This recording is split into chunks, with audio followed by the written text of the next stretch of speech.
La rencontre du petit prince. The meeting between the little prince and the fox in Saint-Exupéry's book is, for me, perhaps the most beautiful of any dialogue in a story.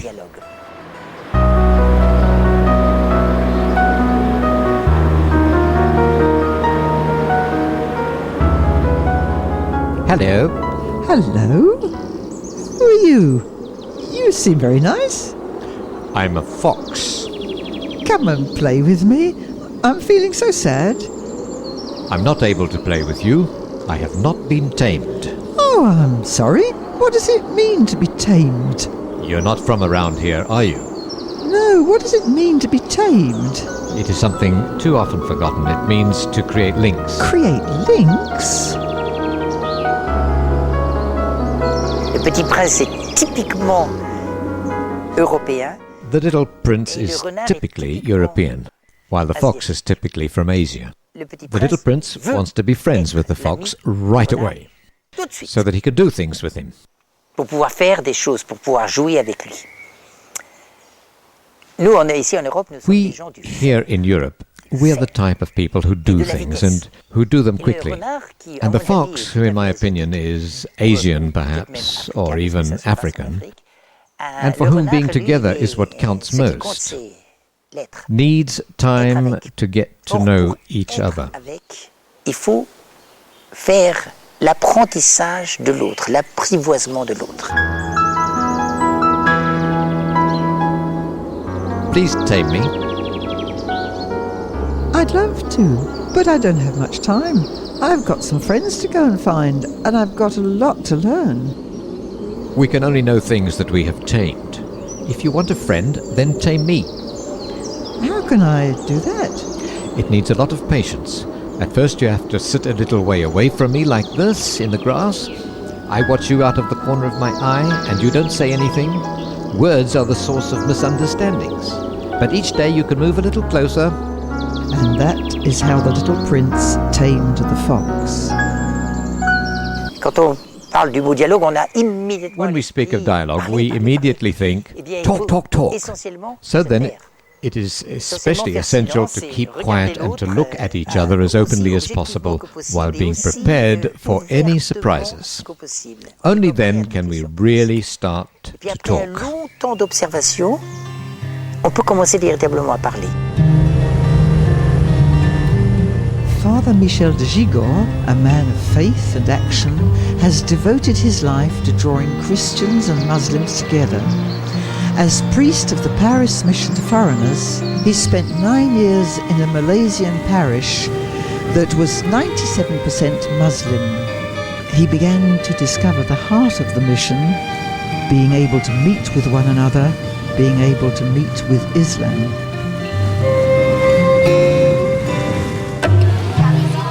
Avec moi qu'une petite communauté de catholiques qui pesait 500. I had only a small community of 580 Catholics. All the other inhabitants were Muslim. This was a big shock, culturally, psychologically, and spiritually. Et je voudrais dire aussi le choc spirituel. Dans cette paroisse, je ne cessais de... In this parish, I always preached on love, and I remember, as if it was yesterday, that one Sunday the gospel was, if you only love those who love you, what is special about that? And then there is the crucial, disconcerting, astonishing, jarring words of Christ. Love those who persecute you. Pray for those who wish you ill. For the Lord makes his sun to rise on the good as well as the bad, and makes his rain fall on the righteous as well as the unrighteous. Be perfect, as your Father in heaven is perfect. I was in the middle of preparing a magnificent homily on love, and clearly heard a voice say to me, Michel, you don't have the right to preach on this gospel. Because I have to say that the shock of my first meeting with Islam had not gone well at all. And the longer I stayed in the area, the more the Muslims annoyed me by the way they lived, the way they spoke, and their faith that disconcerted me. So I was forced to stop preparing my homily, and I contented myself with preaching on the second lecture, and did not preach on love.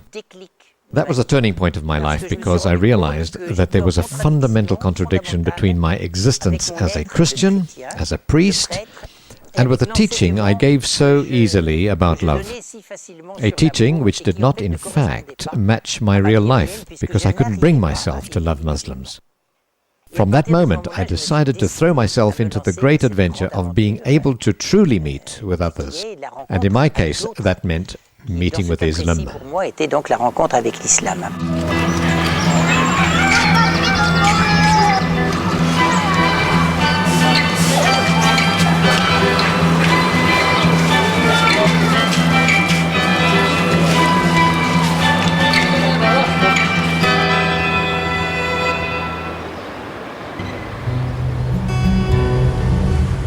After studying Islam in depth and learning Arabic in Rome, Fr.Michel was sent to the Philippines, to the town of Marwai on the island of Mindanao, where the population was 97% Muslim.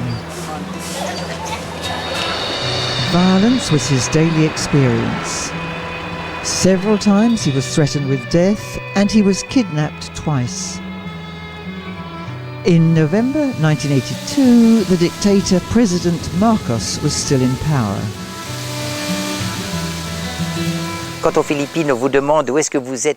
In the Philippines, when they ask you, where are you a priest, and you say Marwai, they respond, oh, Marwai!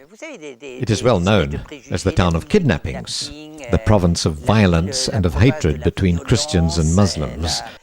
This is true, but of course, that's not all.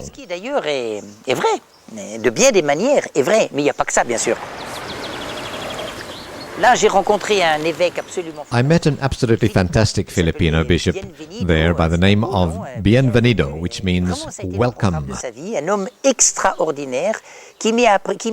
He is an extraordinary man who taught me the fundamentals of dialogue, knowing the other, being immersed, and having a deeply spiritual life.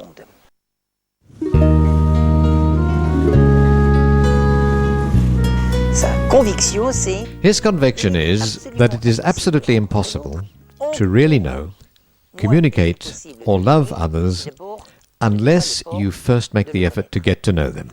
This is a basic rule of all dialogue. If you want to establish a deep relationship with another person, you need to make the effort to understand them. The effort of getting to know another person consists of three fundamental things: knowing them as they are, knowing their culture, and knowing their religion.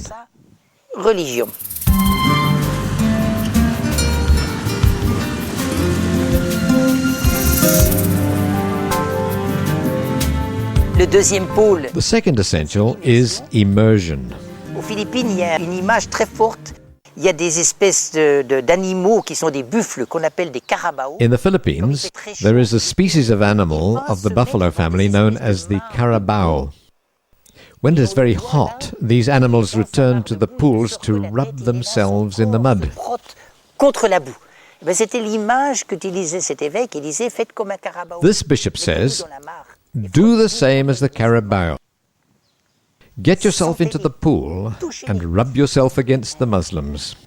Meet with them. Share in their lives, their joys, their pains, their dreams. Try to be one of them.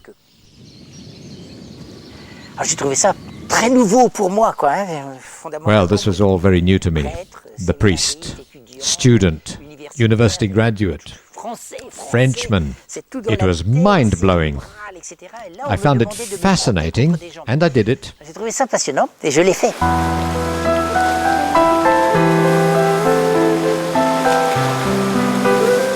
third point is prayer.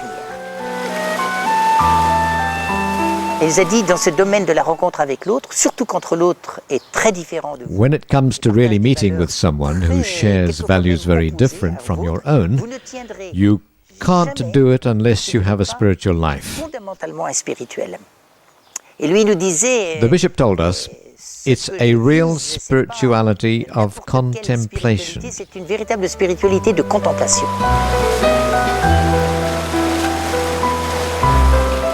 contemplate the God you love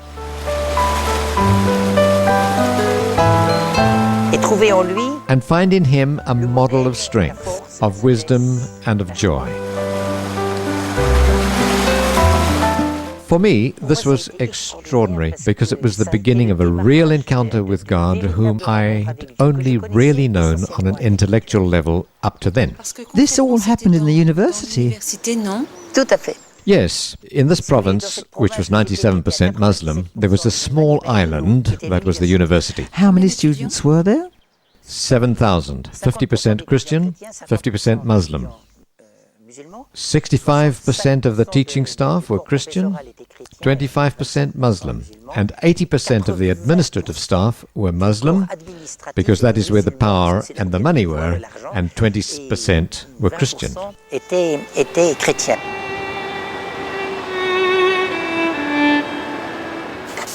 Every day shots sounded around the university in this large town, whose population swung between 15,000 and 20,000 inhabitants. 2 or 3 Christians died each week for various reasons. As I was not a teacher but a parish priest and chaplain to the students, I had to battle with Mr. Ali Dimaporo, the president of the university, in order to be able to live in the house which was for the use of the chaplaincy. Mr. Dimaporo was a very powerful man, rather like President Marcos. He was corrupt and violent and extremely rich, as well as being the governor of the province, and he didn't want me there. Il y avait une véritable discrimination à tout Now, the Christians were discriminated against by the Muslim majority. la majorité musulmane. The students' living conditions were appalling. The dormitories were disgusting. The classrooms were in ruins. The Christian teachers didn't receive their salaries for several months. The books in the library, which was staffed by 53 qualified employees, were totally unsuitable for the needs of the students. It was another world, where Ali Dimaporo reigned as a despot, with the help of his family. He swiped 80% of the university budget, which amounted to a huge sum.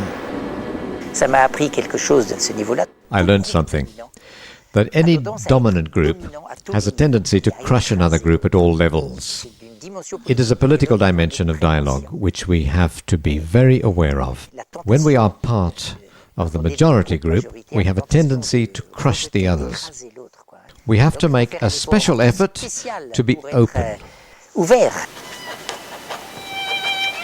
That was my everyday experience during the 9 years I spent in Marwai. I started to feel a great anger inside of me. So I spent a lot of time reflecting on the prophetic dimension of the priesthood and really trying to put this into practice. J'ai vraiment voulu rencontrer le Dieu auquel I really wanted to meet this God that I believed in. And I made quite a surprising discovery.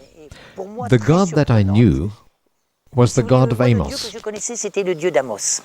Ça, ce Dieu-là, je le connaissais. Le Dieu de the God of justice, justice and truth, le Dieu the God who qui se bat fought pour que so that there would be true justice here on earth and a real meeting with the poor. des pauvres, des petits, et une véritable justice pour les petits. Et je me sentais à I l'aise avec felt ce at Dieu-là. ease with that God. As Marcos was a dictator in the Philippines, I went deeper with the God of Amos. However, through Bishop Bienvenido, I discovered a God of tenderness.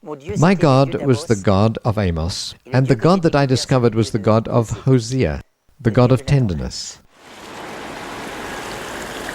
Pendant toutes ces années, moi, ça a toujours été un combat. During all these years, this had always been a struggle for me. How to combine a God of justice, which meant going as far as to say an angry God, with a God of tenderness and compassion. Et ça a été un défi perpétuel, et ça reste This is encore still a challenge for me. je me mets facilement en colère intérieure, hein, pas vraiment extérieure. Every time I encounter a situation of injustice, I easily get angry. And there is this deep call from this God who is the God of forgiveness, the God of compassion. Miséricorde, le Dieu de la tendresse.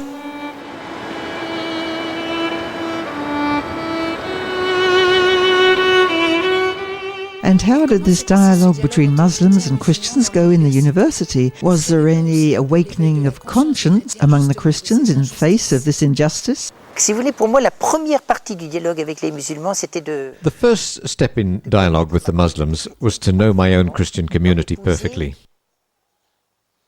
All their fears, all their sufferings, all their joys also. Connaître ma communauté chrétienne le mieux possible.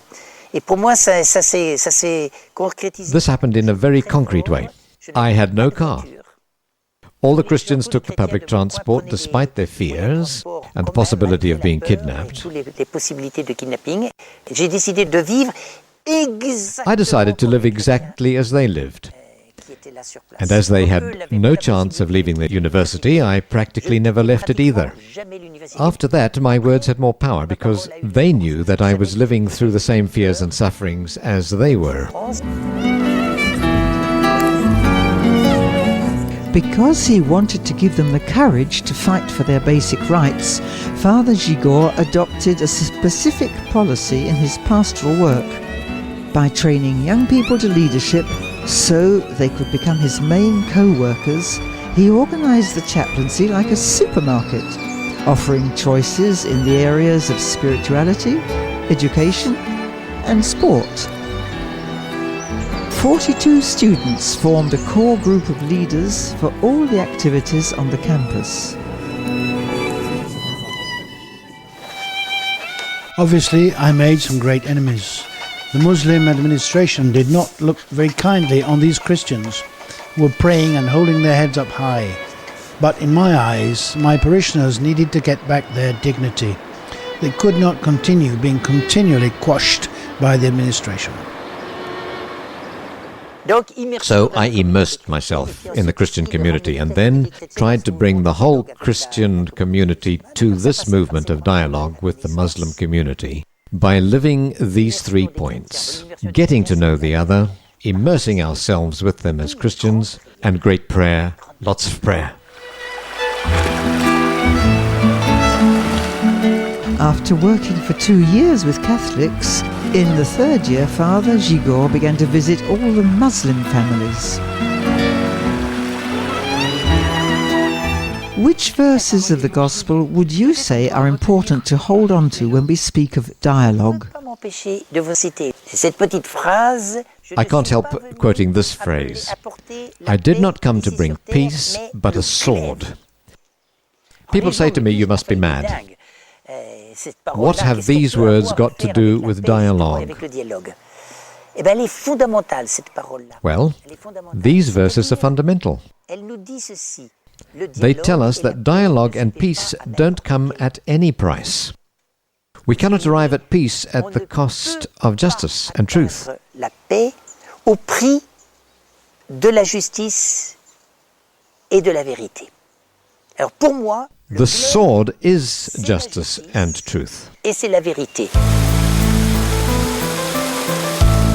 Pas question de faire du dialogue avec les autres. There can be no question of dialogue with others if we put the demands of justice to one side. Quand un chrétien était tué sur le campus universitaire, ce qui est arrivé bien des fois pendant que j'y étais, par un musulman. When a Christian was killed on the university campus by a Muslim, most of the time, for no reason, there was never a question of the Christian community saying, let it alone. In any case, there is nothing that can be done. I said to them, we must never do that. We have to fight that justice might be done. On the other hand, we can forgive the person who did the killing, but we must also demand that justice be done, that this person be arrested and punished. So, justice hurts. C'est plus facile de la mettre de côté que de la demander. Et la deuxième chose, c'est la vérité. The second thing is truth. There is no way we can dialogue if we hide the truth. Donc, faut avoir le courage. We must have the courage to speak the truth to each other. Many times during dialogue sessions, I have stood up and said to the Muslim partner, what you have just said is not true. Ne peut pas l'accepter. Ce n'est pas vrai. Il faut voir. You have to see the reaction.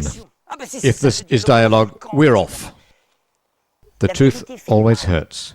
La vérité fait toujours mal, elle est difficile à accepter. Ça nous remet en cause. It is difficult to accept, and it causes us to question ourselves. But real dialogue and real peace can only happen through truth. So at first, the truth can be a blow, and sometimes it's very strong, but afterwards we speak of it again.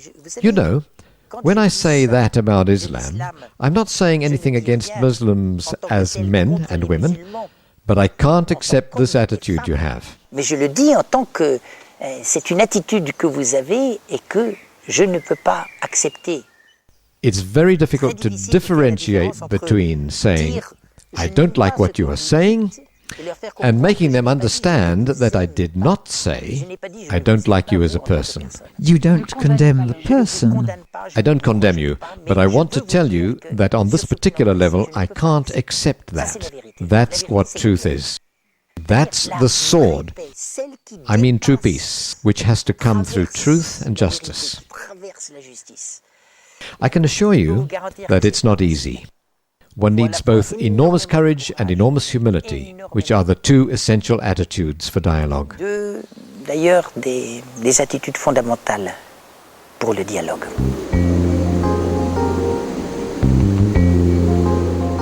On June 4, 1986, 1 year after Cory Aquino was elected president, 2 armed men burst into Father Michel's home and forced him into a jeep with 4 other armed men inside.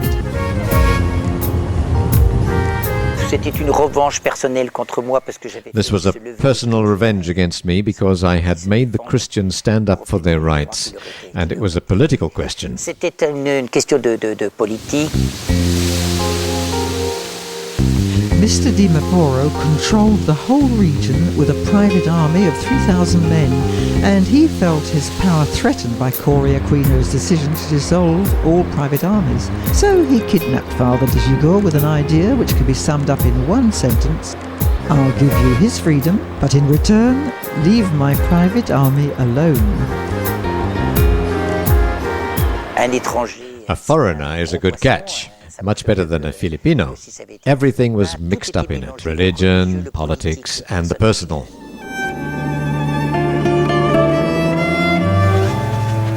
My days of captivity were spent in intense fear and frightening brutality, under constant threats of death.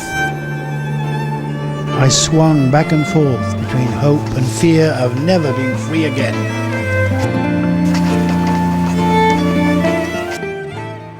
Following negotiations with Cory Aquino, Mr. Di Maporo won and kept his army.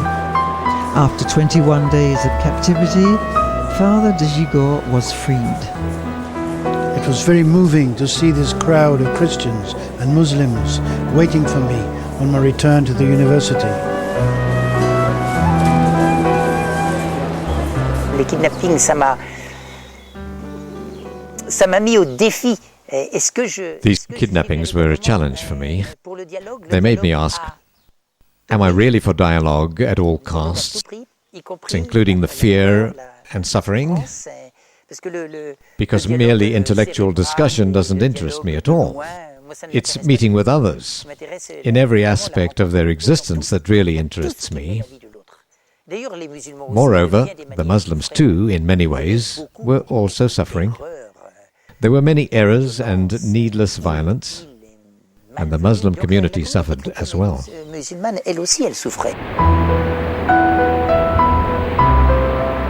Kidnapped a second time with his niece in the early 90s, and with increasingly specific death threats, Father Michel was forced to leave the university, hidden in a car.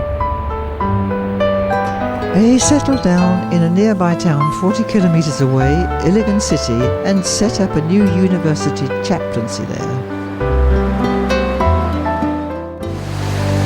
In 1992, he accepted the post of secretary to the Episcopal Commission for Interreligious Dialogue, which took him all over the Philippines. Little by little, he set up a standard format for discussion groups between Christians and Muslims sprang up in various towns. It was always the same question. Why do you want us to meet? What are we going to do? Nothing. Huh? Nothing? Yes, nothing. We're going to sit down in the same place and we're going to try to listen to each other. Who are you? What do you do? What are your main interests in life? And after this first meeting, shall we continue?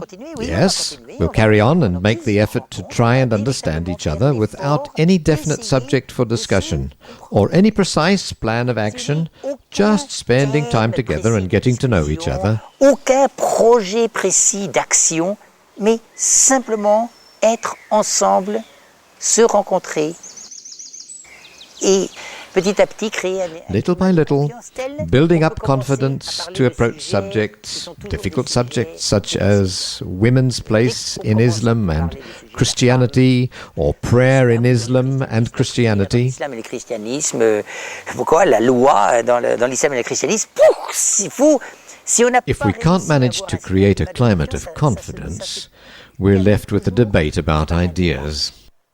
And personally, I'm heartily sick of debates about ideas. le bol. After starting in the chaplaincy with students at Iligan, the experiment continued with older people. Discussion groups were held with Muslim religious leaders, priests and nuns, bishops and ulamas from Mindanao. Such dialogues gave rise to many initiatives, such as the Week for Peace all over the island of Mindanao, during which Christians and Muslims got together and organised encounters to pray together, exchange views and advance together towards peace.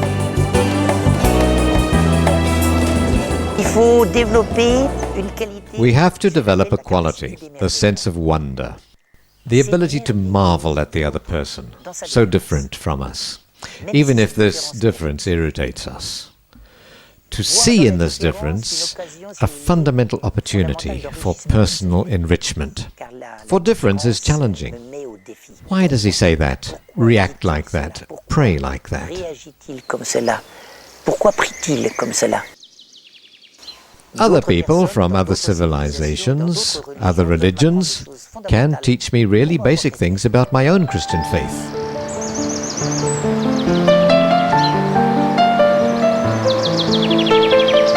In order to progress in this dialogue, isn't it necessary to go over our past history, our own individual experiences, and submit to a healing process of our own personal memories?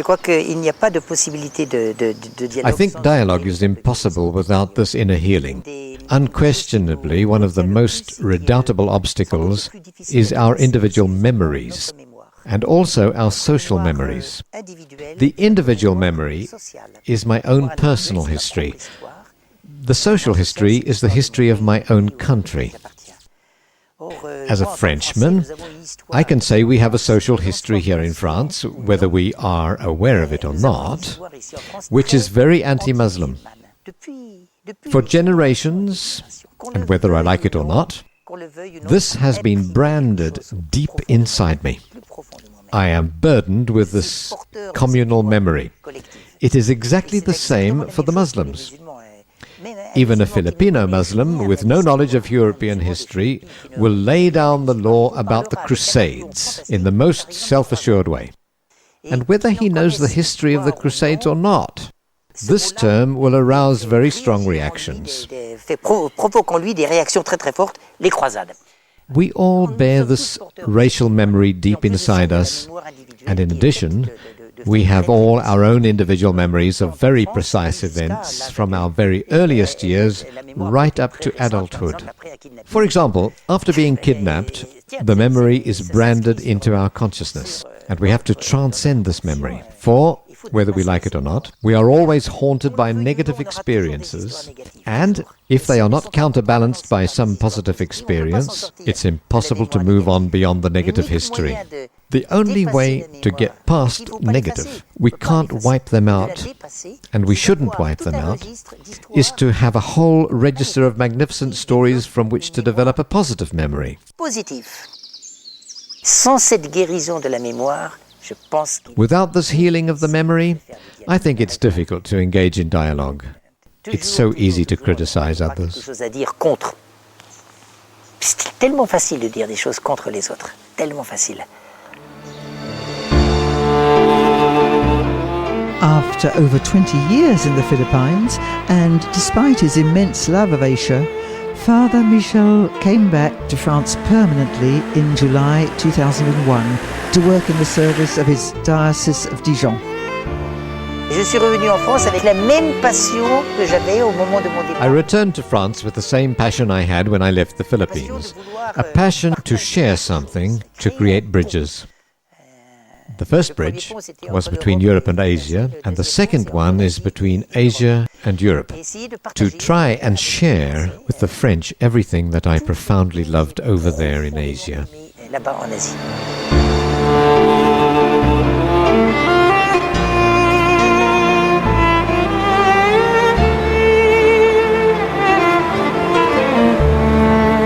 For this month, we suggest praying for the relations between Muslims and Christians in your own country, or in the countries where these two religions are represented.